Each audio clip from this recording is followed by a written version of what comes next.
not prepared!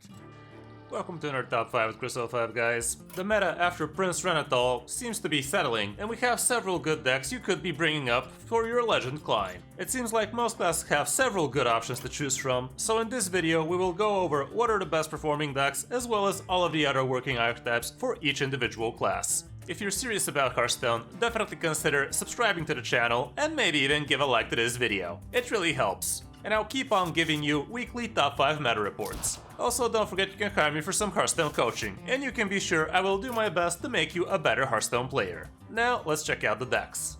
The first deck on the list this week is gonna be Quest Hunter. Hunter has several good archetypes right now, but the Renathal Quest Hunter is taking up the first spot by a small margin. Being able to run 40 cards in a quest deck like this really helps you, being super versatile with all sorts of damaging spells and a ton of card draw as well. Completing the quest with this deck is usually super fast, but you can also shift to a slower gear and try to make your Beaststock or Tavish hero power down to 0 so you can spam animal companions later on. You have a bunch of secrets in here as well as Dumbledore Bunker, so you can fish them out and thin out your deck easily, and you basically have every single good damaging spell that Hunter can actually muster right now. You also have Multicaster for a ton of card draw, your tracking helps you curve out as well, you even have Talnos for extra spell power as well as the card draw, and one copy of Furious Howl because usually you don't really manage to drop your hand size that low.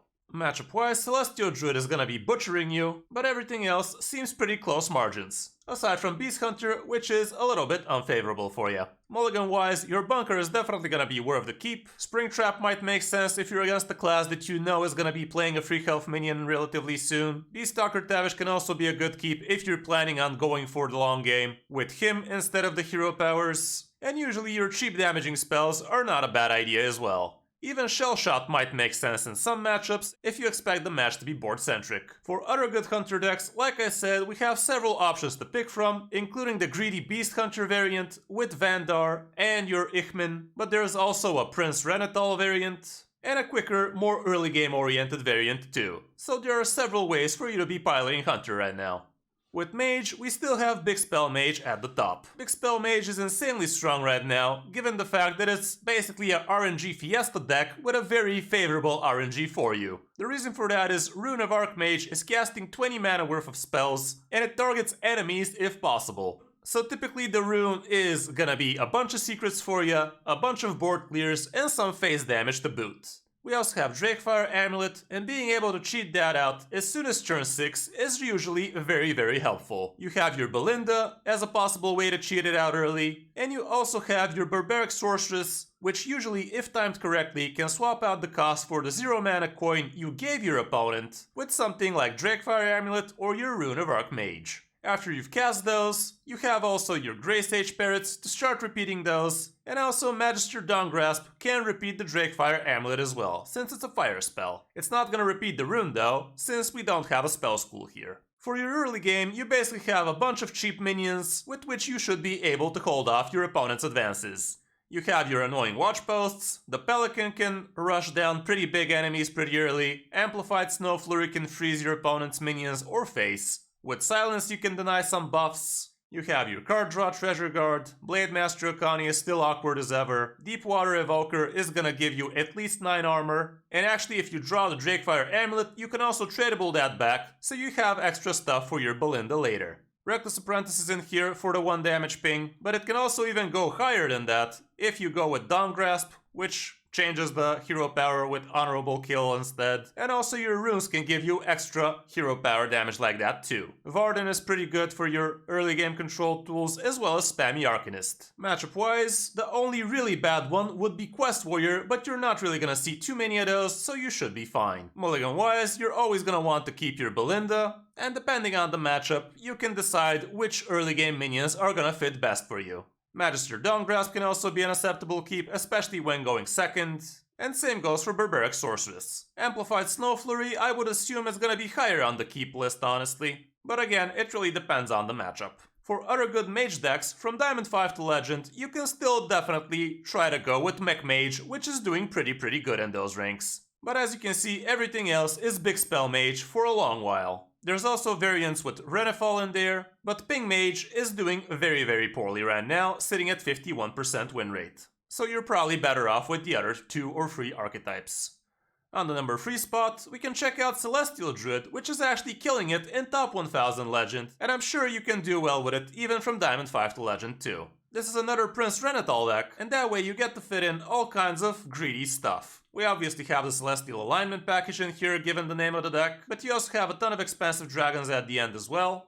And if that's not enough, you also have Kazakhstan. For the early game, we have Druids of the Reef, but don't be afraid to also tempo out Amalgam of the Deep, just as a standalone 2-3 on the board. Jerry Riggs gives you some nice card draw, you have a couple of Smotherfish, so you can silence some early game buffs. And you can even run Park Panthers in here, so you have better ways to clear the opponent's stuff. And we also have a single copy of Spammy Arcanist. Matchup wise, we don't have too much stats here, but Beast Hunter is gonna be a problem, as well as Big Spell Mage, as well as Thief Rogue. Mulligan wise, obviously Guff is always going to be a keep. Same goes for Jerry Rig, Gold Shark Gnoll can make a lot of sense, especially when going second, and same goes for Spammy Arcanist. You could even keep Scale of Onyxia when going second. Given the fact that you have 40 health, you're probably gonna be able to survive long enough. You would also definitely like to have Wild Growth and Druid of the Reef, especially if you're expecting early game aggression. And if you're already curving out, you might even consider keeping Celestial Alignment, but be careful with that one. For other good Druid decks, Big Druid is also actually doing well, but this is going to be from Diamond to Legend.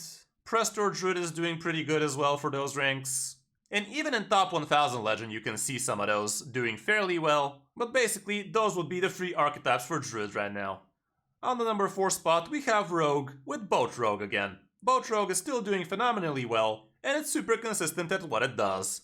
It has a little bit of RNG included with a couple of Reconnaissance as well as Tooth of Nefarian, but all in all it's a lot more consistent at what it does than its Thief counterpart. We are running Akani in this one because it's super awkward to play around, and if you manage to tempo out early with a couple of Gnolls or even an early boat, protecting that board with an Akani can really help you. You still have the Mr. Smite plus Edwin combo for some late game hard opponents, and that combo can be especially annoying if you're already in Shadowcrafter Scab's form, so you can cheat out Edwin a little bit cheaper. Also, don't forget you can play Edwin and Shadow Step him and then start buffing him in your hand so you have him nice and big, ready for your Mr. Smite later. Matchup wise, Holy Paladin is gonna be a problem, as well as Mind Rogue perhaps. Control Murloc Shaman can also be annoying, but all in all, everything else looks pretty green. Mulligan wise, going first and second, your tradable cards are always gonna be great keeps. Your Gnolls are always gonna be a keep as well, and if you already have some good stuff going, you could consider keeping Asheron Vessel, or maybe even Shroud of Concealment. If you already have Asheron Vessel, you could also keep Preparation and even Gone Fishing, but try not to keep those cards as standalone when going first. When going second, you can be a little bit more liberal about that, but when going first, you're just gonna be too slow if you keep only a single copy of those, without having the support card for it. When going second, like I said, tradables plus Gnoll always keeps, Vessel becomes a lot more keepable even if you don't have anything else good. You could even consider keeping Prep, but try to have something going for your hand, and not only keep a single Prep, because if you top deck just a second copy of Prep, it's probably not going to be great for you.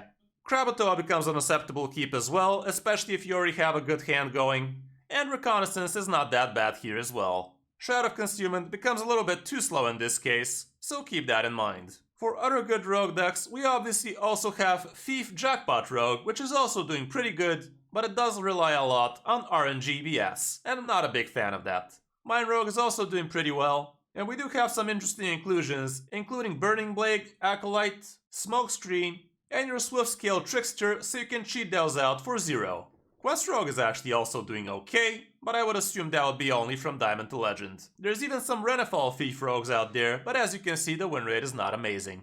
And on the number 5 spot, we still gotta mention Mech Paladin. Mech Paladin is still an amazingly good choice for you to be climbing from Diamond to Legend, because the deck just vomits out too much stats too early, and too consistently. There's nothing special about this particular list. You're still running a few non-mech cards, including Righteous Protector for some early game defense, Stoneheart Vindicator so you can fish out a Radar Detector for 0 mana. Akani is an interesting inclusion here, but he can definitely protect your board very well in the early turns.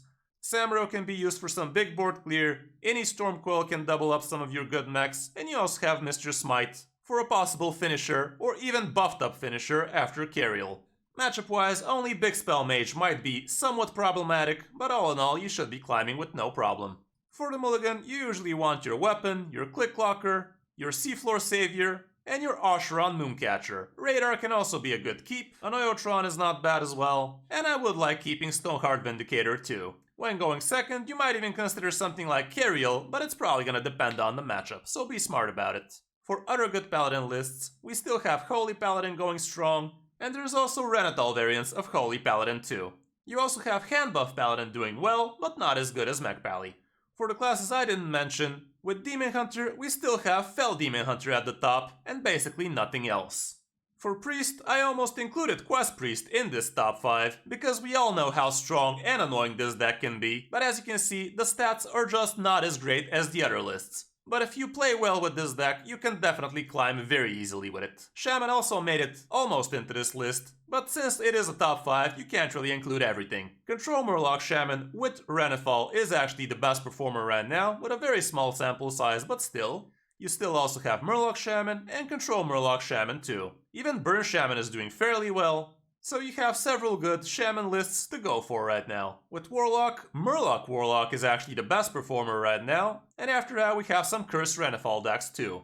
And with Warrior, right now the best performers would be Quest Warriors. But if you increase the margin to the last 7 days, also Control Warrior was doing somewhat fine before, but maybe the meta shift kinda killed that archetype right now. Who knows, maybe it's because of Quest Priest or something else.